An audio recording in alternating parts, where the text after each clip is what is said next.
Hello friends, welcome back to my channel. ഇന്ന് ഞാൻ നല്ലൊരു നാടൻ റെസിപ്പിയുമായിട്ടാണ് വന്നിട്ടുള്ളത്. ഇലയടയാണ് ഉണ്ടാക്കാൻ പോകുന്നത്. ഇത് നല്ലൊരു ഈവനിങ് സ്നാക്സ് ആണ്. എന്നാൽ വീഡിയോയിലേക്ക് കടക്കാം. ഇത് ഉണ്ടാക്കുന്നതിനായിട്ട് ഒരു പാത്രത്തിലേക്ക് കുറച്ച് ചൂടുവെള്ളം എടുത്തിട്ടുണ്ട്. നല്ല ചൂടില്ല, ലൈറ്റ് ചൂടുവെള്ളമാണ്.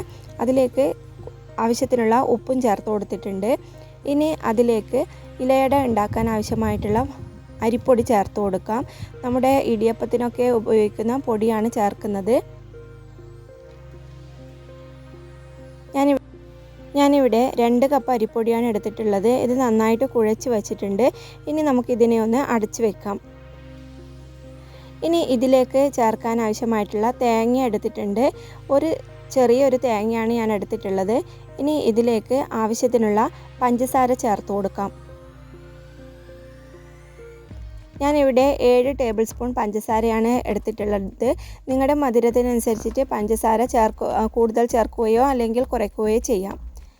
അപ്പോൾ പഞ്ചസാര ചേർത്ത ശേഷം തേങ്ങയും പഞ്ചസാരയും കൂടി നന്നായിട്ടൊന്ന് മിക്സ് ചെയ്ത് വെക്കാം.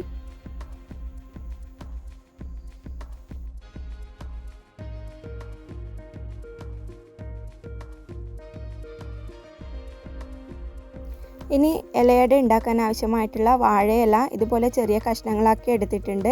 ഇനി ഇതിനെ ഒന്ന് തീയിൽ വെച്ചിട്ട് നമുക്കിതിനെ ഒന്ന് വാട്ടിയെടുക്കാം. വാട്ടിയെടുത്തിട്ടില്ലെങ്കിൽ അത് പെട്ടെന്ന് തന്നെ പൊട്ടിപ്പോകും. അതുകൊണ്ടാണ് ഇതുപോലെ വാട്ടിയെടുക്കുന്നത്.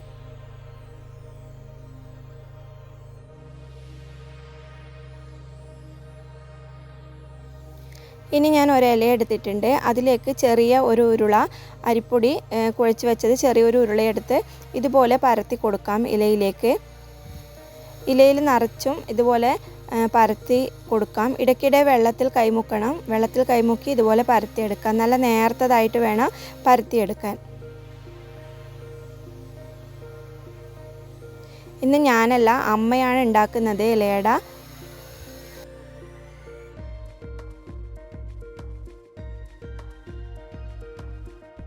മുഴുവനായിട്ട് ഇത് പരത്തിയ ശേഷം ഇതിലേക്ക് നമ്മുടെ തേങ്ങയും പഞ്ചസാരയും കൂടി മിക്സ് ചെയ്ത് വെച്ചത് ഇതിലേക്ക് ചേർത്ത് കൊടുക്കാം.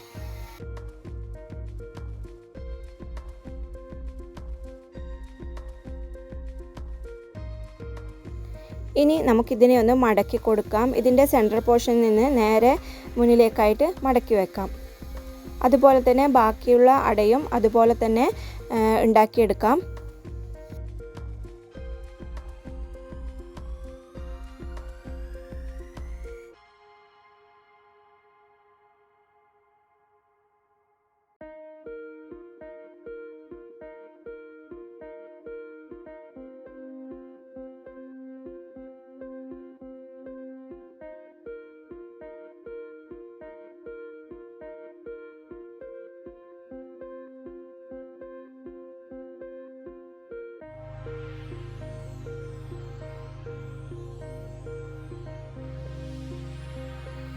അട വേവിക്കാൻ വെക്കുന്നത് ഇഡലി കുക്കറിലാണ്. അപ്പോൾ ഇഡലി കുക്കറിൽ കുറച്ച് വെള്ളം വെച്ചിട്ടുണ്ട്.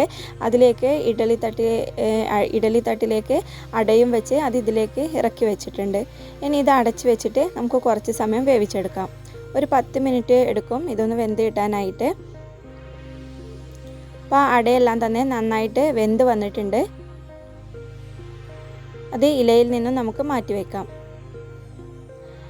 നല്ല സോഫ്റ്റ് ആയിട്ടുള്ള നല്ലൊരു ഇലയടയാണ്. സ്കൂൾ വിട്ട് വരുമ്പോൾ കുട്ടികൾക്ക് ഉണ്ടാക്കി കൊടുക്കാൻ പറ്റിയ നല്ലൊരു റെസിപ്പിയാണ്. കുട്ടികൾക്ക് എന്തായാലും ഇഷ്ടപ്പെടും. നല്ല മധുരമായതുകൊണ്ട് കുട്ടികൾക്കെല്ലാം തന്നെ നന്നായിട്ട് ഇഷ്ടപ്പെടും.